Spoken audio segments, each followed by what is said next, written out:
bonjour. Bonjour à tous. On va commencer avec un petit sondage. Qui parmi vous ici a déjà créé du contenu vidéo pour son entreprise? Levez la main. Waouh! Et sur YouTube? Ok. Et qui consomme du contenu sur YouTube de façon régulière, pas forcément que pour l'entreprise? Ok, ça marche. Quand je fais des sondages auprès des plus jeunes, on n'a pas le même nombre de mains qui se lèvent. Super intéressant. Aujourd'hui, quand on démarre et qu'on va sur YouTube, quand on n'est pas trop familiarisé de ça, on va tomber sur la page tendance. Et la page tendance, ça ressemble un peu à ça. Et on se dit, mais qu'est-ce qu'une entreprise elle va venir faire sur une plateforme comme ça? Là, vous voyez, on a des shorts qui vont un peu dans tous les sens. On a un Michou, on a un MrBeast. Si on va sur la page de Michou, qui est un des plus gros créateurs YouTube français, bah, c'est du pur divertissement, c'est pour des ados, ça fait pas très pro en fait en réalité. Mais il existe un autre YouTube, alors on va aller à l'autre bout du spectre, avec le YouTube des entreprises un peu barbantes.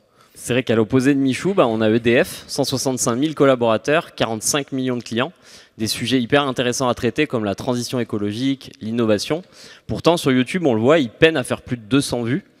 Donc ce qu'on va essayer de vous montrer aujourd'hui, c'est pas que l'objectif c'est de devenir Michou ni de rester EDF, c'est de trouver le juste milieu. Et le juste milieu, une entreprise, elle le trouve quand elle adopte une vraie posture média. Donc pas besoin d'être un influenceur, il faut simplement devenir intéressant pour votre audience. Du coup, on s'est dit qu'on prendrait un petit cas fictif qu'on va suivre un peu tout au long de cette présentation. C'est une entreprise qu'on a appelée Safe First. C'est une boîte qui fait de la sécurité pour les sites industriels, donc qui va aider les sites à se protéger contre les cambriolages, les incendies, etc. Et cette année, ils ont décidé de se lancer dans la vidéo à corps perdu. Ils ont recruté Emilien et moi-même pour aller faire vraiment de la vidéo 360, que ce soit sur LinkedIn ou sur YouTube. Et donc, on va les suivre un petit peu tout au long de cette présentation. Ils ont à peu près 2 personnes au marketing qui sont là aujourd'hui, on va imaginer, et qui sont très occupées d'ailleurs. Donc, par quoi on commence en fait quand on veut, quand on a pris la décision, ça y est, on se lance en vidéo, on commence par quoi? C'est vrai que souvent on se rend compte avec Sylvain que les entreprises, elles se posent pas la bonne question au départ. Elles vont se demander, tiens, quelle caméra on va acheter?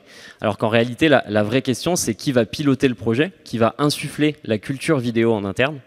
Pas pour faire des vidéos, mais pour structurer une vraie stratégie claire, une organisation qui est millimétrée, pour intégrer le format vidéo dans votre mix marketing. Donc c'est vraiment important d'identifier cette personne et on se rend compte que 80%, ma petite slide, 80% des entreprises, finalement, c'est un conseil qui est simple, mais pourtant 80% des entreprises ne sont pas bien structurées sur ce sujet-là. On se rend compte que chaque pôle va créer des vidéos chacun de son côté, il n'y a pas de stratégie globale et le résultat, c'est qu'il n'y a pas de cohérence, pas de régularité et donc pas de performance. Donc une fois qu'on a une personne en interne qui va commencer à tout organiser, il va falloir aussi se poser la question de qui va passer devant la caméra. Et là, généralement, les gens ils se planquent un peu dans les boîtes. Et pourtant, il y a dans toutes les entreprises qu'on accompagne, il y a des gens qui passent très bien à la caméra, qui souvent ne le savent pas. Là, par exemple, vous avez Laura de la chaîne YouTube Expert Comptable, qui est qui passe très bien et qui est surtout très didactique. Et ces vidéos sont de loin celles qui performent le mieux sur la chaîne YouTube de cette entreprise. En réalité, en fait, la personne que vous voulez mettre devant la caméra, c'est pas forcément la personne qui de base est la plus extravertie. Sur YouTube, en vidéo, c'est un peu le royaume des introvertis. On a souvent des gens très introvertis qui sont plus réfléchis, plus structurés dans leurs pensées, qui sont plus faciles à suivre en réalité. Et donc, il faut éviter plutôt de prendre quelqu'un qui est très corpo, quelqu'un qui va avoir un discours un petit peu trop lissé. Nous, on préfère plutôt faire appel à des personnes, des fois des gens qui sont dans l'atelier, ou bien Laura qui est une commerciale par exemple, elle connaît très bien les problématiques de sa cible justement, et donc elle sait mieux adresser, elle sait mieux leur parler tout simplement. Et si vous ne savez pas à qui faire appel, s'il n'y a personne qui sort comme ça du lot, souvent la bonne strat c'est de commencer par faire des petits contenus courts très simples. On commence par un truc sans prétention, des petits contenus verticaux, tournés avec un smartphone. Vous faites le même format pour tout le monde et tout le monde y passe. Et là, vous verrez très rapidement qu'il y a 2, 3, 4 personnes qui vont ressortir un peu, qui ne s'imaginaient pas être à l'aise face cam, mais finalement, ça pourrait être les futures têtes de votre entreprise sur les réseaux. Donc voilà, ça se fait assez souvent aussi comme ça. Ensuite, on va travailler du coup sa ligne éditoriale. Donc là, nous, on va vous présenter un peu 2 approches. Il y a l'approche qu'on a appelée LinkedIn First et l'approche qu'on a appelée YouTube First. L'approche LinkedIn First, globalement, vous allez faire en sorte que y ait énormément de personnes de votre entreprise qui créent des contenus sur leur compte personnel et ça va s'auto-nourrir un petit peu les uns les autres. C'est ce qui se fait beaucoup sur un réseau comme LinkedIn et qui marche très bien, y aller un petit peu en meute, entre guillemets. Et puis parmi ces contenus-là, certains vont aller chercher du reach, aller chercher de la notoriété, et puis d'autres vont venir compléter ça. Donc vous avez un peu tout le funnel, mais occupé par plusieurs personnes dans l'entreprise. Et le contenu YouTube First, là, vous allez plutôt avoir, en fait, en réalité, une tête de pont, une personne qui va être l'image de votre entreprise, des fois 2, des fois 3. Et c'est cette personne-là, une fois que la performance arrive sur la chaîne YouTube, qui va petit à petit présenter les différents services et les différentes personnes de la boîte. Donc, ces deux approches qui sont un peu différentes, mais vous allez voir que les objectifs sont globalement les mêmes par la suite. Et une fois qu'on a structuré un petit peu les bases, donc la ligne éditoriale, les objectifs, les canaux de diffusion, on peut s'attaquer au nerf de la guerre. Et le nerf de la guerre, c'est les formats. Et c'est vrai que quand on commence, l'idée, c'est pas de réinventer la roue, c'est plutôt de créer des contenus qui sont plutôt simples à produire, mais qui ont déjà fait leurs preuves. Donc, par exemple, pour reprendre l'exemple de Save First, notre cas fictif, on partirait dans un premier temps sur des mini-portraits d'équipe, sur des FAQ en vidéo et des témoignages clients. Donc c'est des formats qui sont assez simples et une fois qu'on aura une certaine régularité et une certaine qualité avec une belle incarnation sur ces formats, on va pouvoir s'attaquer à des formats un peu plus créatifs. Par exemple, ça peut être des vidéos React, donc, qui visent à utiliser des contenus qui sont déjà existants, qui ont déjà une certaine forme de viralité et qu'on va pouvoir transposer à notre activité, transposer aux problématiques de notre audience en y apportant un regard d'expert. Et donc, là, vous pouvez voir qu'il y a quelques exemples de la page entreprise The Swile. Aujourd'hui, on n'a pas le temps de vous montrer les vidéos, malheureusement, mais je vous invite à aller voir cette page, car ils ont vraiment compris les codes vidéo sur LinkedIn. On voit, ils font des très belles performances pour une page entreprise, et ils ont vraiment une belle stratégie, donc je vous invite à aller le voir. Ensuite, quand on pense format, la plus grosse erreur, c'est de penser des formats en one-shot. On voit souvent ce genre de brief passer, donc du type on ne ferait pas une vidéo pour nos 20 ans. Et donc là, budget 50 000 €, résultat 4 mois de travail, et au final, pas de visibilité, voire peu de visibilité, et surtout 0 retour sur investissement. Donc en fait, la clé, c'est pas de faire des formats en one shot, c'est de faire des formats en série, puisque l'important, c'est la régularité, c'est la récurrence. On ne crée pas un média avec 2 vidéos par an. Et donc, nous, notre conseil avec Sylvain, c'est d'utiliser ces 50 000 € pour créer 12 mois de contenu avec des formats qui sont pensés en série et qui vont vous permettre d'obtenir 10 fois plus de résultats. Et du coup, comme on n'est plus en one shot mais en série, il n'y a pas de choix, il va falloir commencer à s'organiser. Parce que faire du format vidéo, c'est pas pareil que faire du texte. On peut écrire un article de blog, on peut écrire un post LinkedIn en 2 heures. On ne peut pas concevoir une vidéo de A à Z en 2 heures. En général, ça se fait plutôt sur 1 semaine, 2 semaines quand on est bon, avec parfois plusieurs jours entre les différentes étapes, entre l'idéation, l'écriture, le tournage, le montage, etc. Donc il n'y a pas le choix que de s'organiser, il n'y a pas le choix de faire de l'overlap aussi parfois sur différents formats vidéo. Et ça nécessite du coup de travailler un petit peu ces process. Ça, c'est nous les process qu'on fait sur la partie planification avec nos clients, par exemple. Donc vous avez différentes étapes et on peut suivre un petit peu l'état d'avancement des différentes étapes. Et généralement, sur les boîtes qu'on accompagne, on est sur 5-6 vidéos qui sont en production en parallèle, sur un rythme hebdomadaire ou bi-hebdomadaire de publication. Donc voilà, globalement, quand vous êtes organisé, vous avez besoin d'avoir un planning de production, savoir quand est-ce que vous allez faire les tournages et donc comment vous pouvez anticiper tout ce qui est idéation, écriture, etc. Un calendrier de publication qui soit clair pour garder cette récurrence auprès de votre audience. Et comme je vous disais, une vraie cadence. Se lancer dans la vidéo, c'est quelque chose qui va se faire en régulier. C'est pas un one-shot qu'on fait pendant une journée ou 2 journées dans l'année, on va tourner tous les contenus de l'année. Non, c'est quelque chose qu'il faut mettre en routine. Pourquoi aussi? Parce qu'on va progresser au fur et à mesure. On va regarder ce qui marche pas, comment on peut s'améliorer. Et personne n'est bon en vidéo dès le premier jour. C'est normal. Donc, pour pouvoir vous lancer ensuite, vous avez 2 options. Vous pouvez la faire en autoproduction. Donc ça, c'est tout à fait possible pour démarrer. Je vous déconseille un peu le smartphone, même si pour des personnes, des particuliers, on va dire, ça marche très très bien. Pour des entreprises, on essaie d'avoir quand même une belle image. Enfin, il y a une notion d'image de boîte quand même qui sont importants.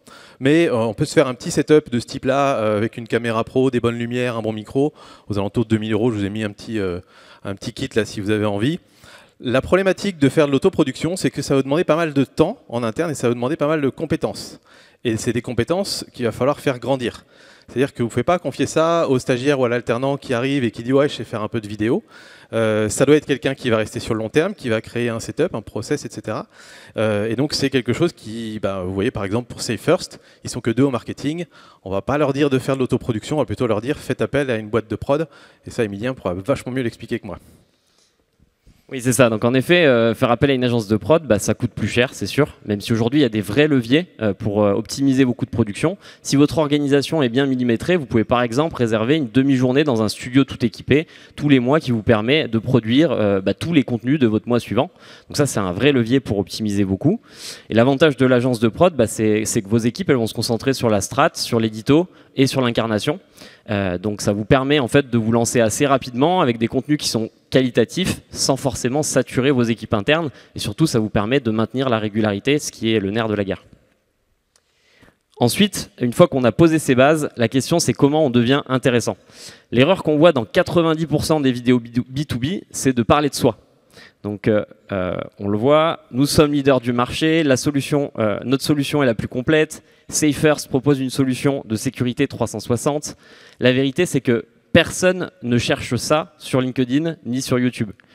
Donc cette citation de Dave McClure, elle illustre bien ça. Les gens se préoccupent de leurs problèmes, pas de votre solution. Et donc l'objectif, ça va être plutôt de créer des contenus qui sont vraiment utiles pour votre audience, qui répondent à leurs problématiques, qui vont vraiment leur apporter de la valeur. Et donc ça nécessite quoi? Ça nécessite une connaissance très fine de votre cible. Qu'est-ce qu'il vit au quotidien? Quelles sont ses problématiques? Comment il consomme du contenu? Et ça va vous permettre de créer vraiment des contenus qui apportent de la valeur et qui du coup vont être regardés par votre audience et vous apporter forcément un meilleur retour sur investissement. Du coup, on arrive à l'étape des sujets. Comment on choisit les sujets de ces contenus vidéo? Ça peut paraître simple, mais en fait, c'est tout sauf simple.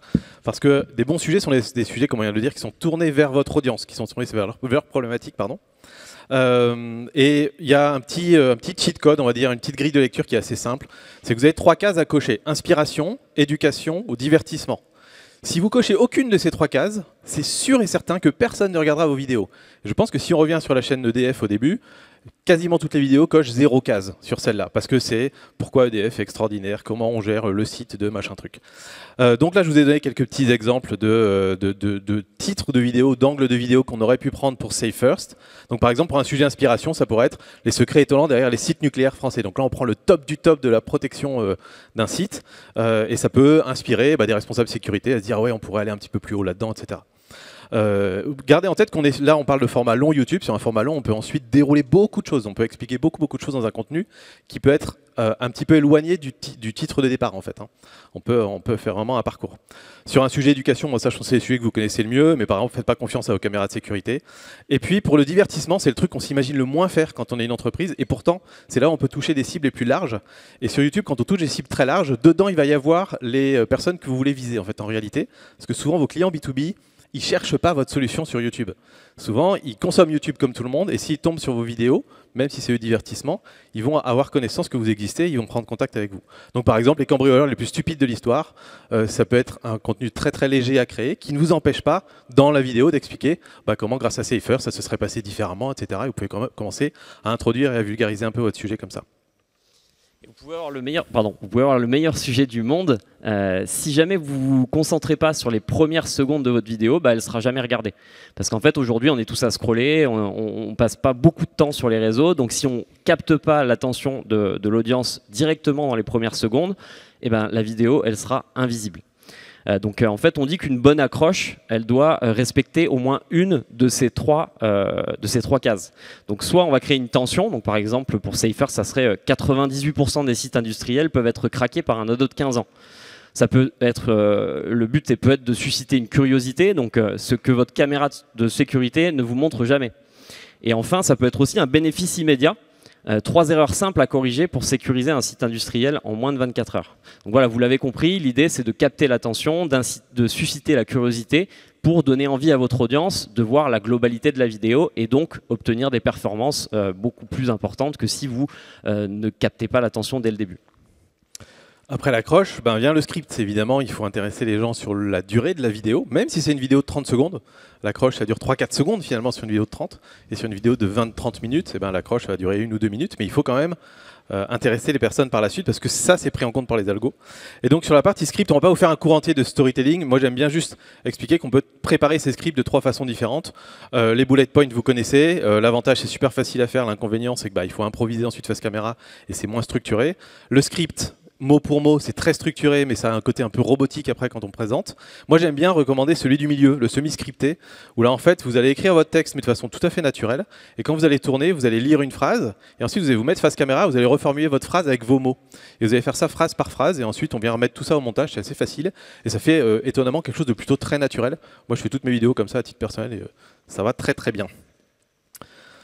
Ensuite, on a la partie packaging.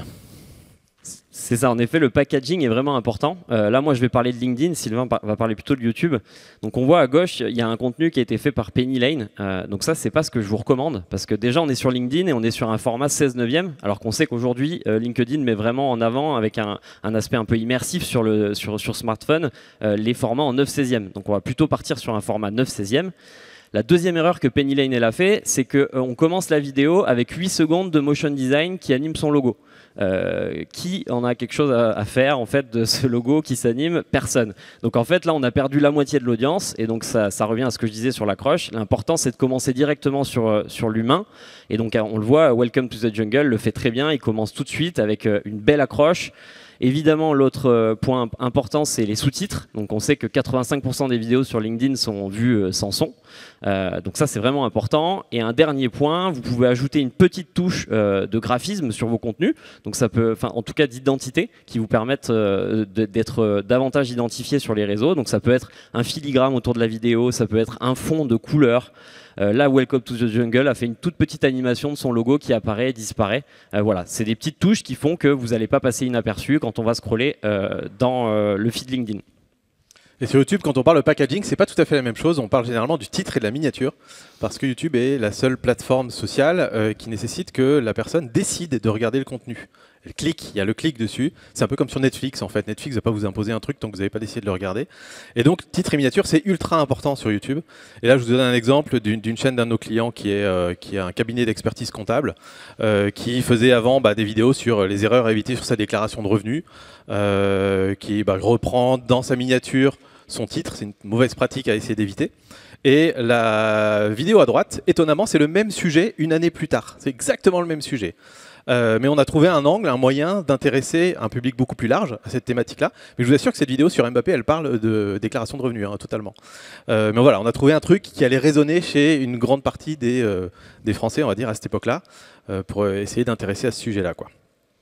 Donc on arrive sur les questions de comment on génère du reach, comment on fait en sorte que cette deuxième vidéo elle fasse 200 000 vues alors que la première elle fait que 10 000. Et pour ça il faut rentrer un petit peu dans l'intérêt des plateformes, des réseaux sociaux. Eux ce qu'ils veulent absolument c'est que vos vidéos soient montrées aux bonnes personnes au bon moment, que ce soit du contenu qu'ils aient envie de regarder, tout simplement. Il n'y a pas plus simple que ça, en fait. Et pour mesurer ça, ils utilisent des KPI, des indicateurs de performance. On va avoir le taux de clic sur YouTube, qui est à peu près l'équivalent du scroll stopper sur LinkedIn. Quand la personne s'arrête de scroller, c'est qu'il y a un intérêt qui est suscité. Le watch time, la durée de visionnage d'une vidéo, qui est un peu l'équivalent aussi du dwell time sur LinkedIn. Et puis évidemment, tout ce qui est engagement. Je crois que sur l'engagement, toi, tu as des petites astuces à transmettre. Ouais, c'est ça. Donc, on le comprend, l'algorithme va mettre en avant des contenus sur lesquels il y a eu de l'interaction parce que pour lui, il va juger que c'est des contenus pertinents. Donc, c'est dans les 10 premières minutes que tout se joue. Et souvent, on aime bien dire que votre meilleur levier de reach, il est dans vos bureaux.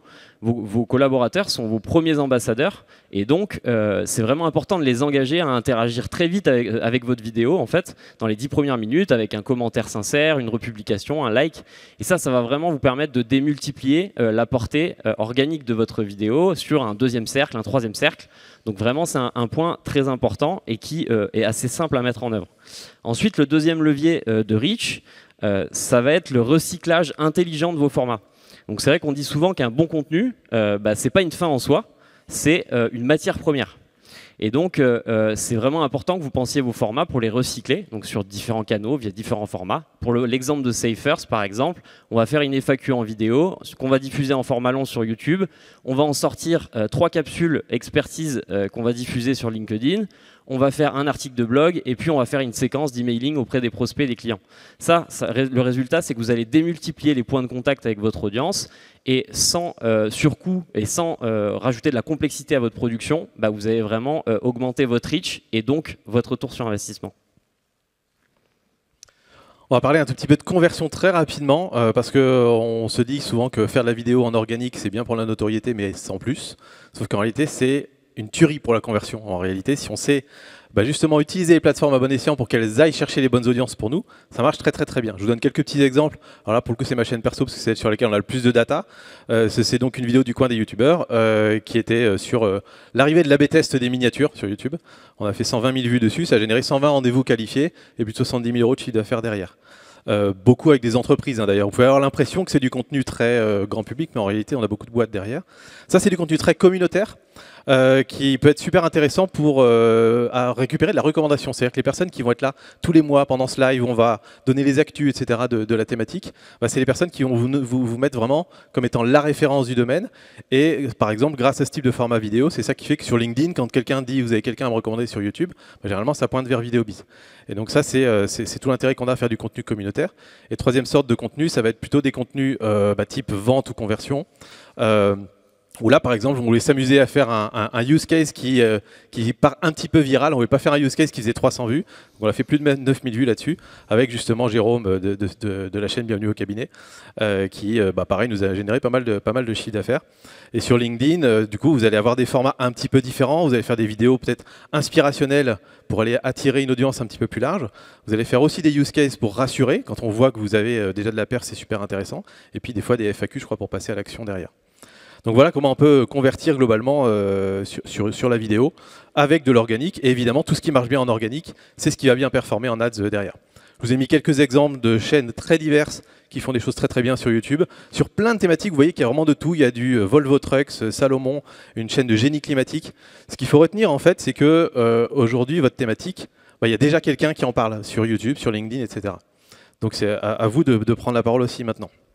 Pour conclure, on a commencé avec deux extrêmes, donc Michou, EDF, et la vérité c'est qu'en fait au milieu, il y a votre marque avec un potentiel énorme pour créer des contenus utiles, crédibles et engageants. Et ce qu'on aime bien dire, c'est qu'aujourd'hui, en 2025, la vidéo, c'est un peu comme les sites web en 2005. C'est-à-dire que tout le monde doit s'y mettre, c'est obligatoire en fait, vous n'avez plus le choix. Et donc, comme je vous disais tout à l'heure, tout le monde a déjà commencé à prendre la parole, et vous êtes probablement beaucoup plus crédible que les autres pour venir là-dessus, mais il faut jouer le jeu. Il faut jouer le jeu des plateformes et des réseaux sociaux et pas simplement être passif et faire du contenu un peu trop corpo qu'on n'aime pas trop, quoi. Donc pas besoin d'être parfait, pas besoin de faire le buzz. L'idée c'est qu'il faut être régulier, il faut être sincère et il faut être utile pour votre audience. On espère que ça vous a plu et que ça vous a donné envie de vous lancer dans la vidéo. En tout cas, si vous voulez démarrer, il faut démarrer dès maintenant. Voilà, venez nous parler, venez nous poser plein de questions après. Merci. Merci.